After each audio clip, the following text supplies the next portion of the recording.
Hello,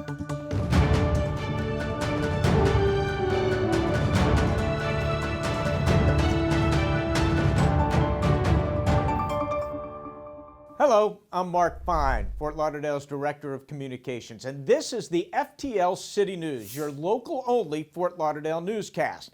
This week, we start with a new beginning for the Fort Lauderdale War Memorial Complex. The city teamed up with the Florida Panthers and broke ground on a new state-of-the-art practice and community ice facility.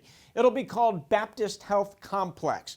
There was a huge crowd on hand for the ceremony, including members of the Panthers team and coaching staff, their GM and owner, also in attendance, Mayor Dean Trantalis, and of course, several city commissioners. The city is very excited and proud of the new partnership and the future for a venue that opened back in 1950. This is a tremendous opportunity for our city to once again offer something that is sort of family-friendly, exciting. It's going to bring a level of sportsmanship and youth activity, family activity, where we never had anything like this before. It's preservation of the past in the building and respecting that history, and yet adding on to the future. And that's what's happening all over town. We're preserving what we have, but we're adding on to it, and we're building something for the future. This is so exciting to have the Panthers build this for our kids and our families. You can't ice skate right now in Fort Lauderdale. So to have this rink where the kids can come and skate, and then they can go over to the second rink and actually watch the Panthers train, that's a big deal, to answer your question. That's a really big deal. The facility will include 2 rinks, one for the Panthers with stadium seating and one for the public. There will also be a concert venue, community recreation and fitness programs, restaurants and shops. The opening is scheduled for sometime in 2022.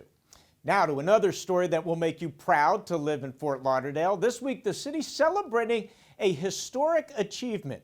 Women are in every single rank in the fire department for the first time in the department's 110-year history. There are 35 women working in the department overall, and having a woman in every rank, well, that is just unique. Chief Rhoda May Kerr joined the department back in 2018. She started her career here and says this achievement is a definite source of pride.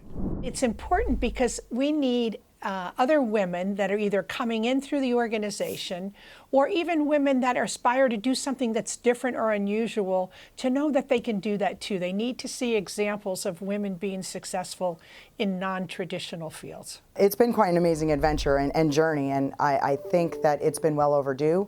I'm really glad that we're able to kind of really hone in on those younger firefighters and really show them that the sky's the limit. They can do whatever they want. So I think it's great.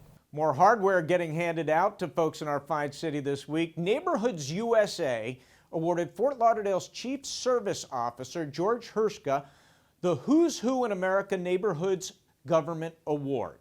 This award honors one individual in government each year whose work mirrors NUSA's mission. George was recognized for his passion, leadership, energy, and commitment to our community. Thank you, NUSA, for honoring me with this great award. I really appreciate it. Thank you for Meg Hooper for writing it.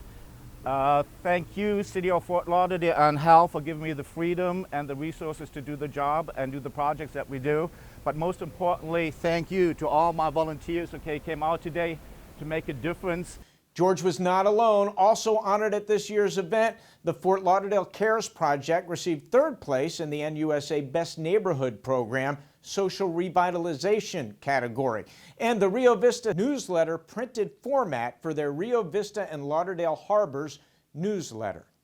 Okay, big heads up now for Fort Lauderdale residents who use public transportation. Broward County Transit, BCT, will resume collecting bus fares on June 1st. Fares were suspended on March 24th as one of many safety measures put in place during the COVID pandemic. As of Tuesday, passengers will be asked to board through the front door to pay their fares and exit through the rear.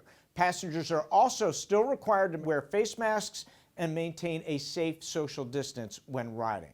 One more reminder for you now, the city's community shuttle service does remain free to ride. You can learn more and see the route maps at fortlauderdale.gov. Now, got grass? Here's info you need to know if you do. The city of Fort Lauderdale prohibits using fertilizer during the summer. One of the main causes of algae issues is excess nutrients in our waterways. So during the rainy season, fertilizer can run off into our waterways. So to protect the environment and improve the quality of our waterways, the application and use of fertilizer is prohibited from June 1st to September 30th. For more info on that ordinance, go again to our website, fortlauderdale.gov. Now we finish with a flourish. This is sure to put a smile on your face. The FTL Pet of the Month.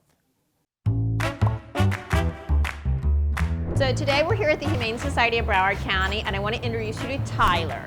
He is an adorable fellow, about 2 to 3 years old, and he is actually a Bahamian potcake. He came from a shelter in the Bahamas where unfortunately not a lot of people go to adopt, so he's hoping his luck is going to change here. So Tyler is a sweetheart. He's an active fellow. He loves to be pet. I think he would be great with an active family. If you have another dog at home, we could do a dog meet to make sure they get along.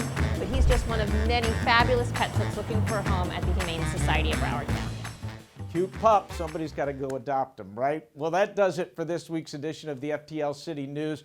For more from our fine city, don't forget, head to social media, check us out there. And again, you can always go to our website, fortlauderdale.gov. We'll see you next week.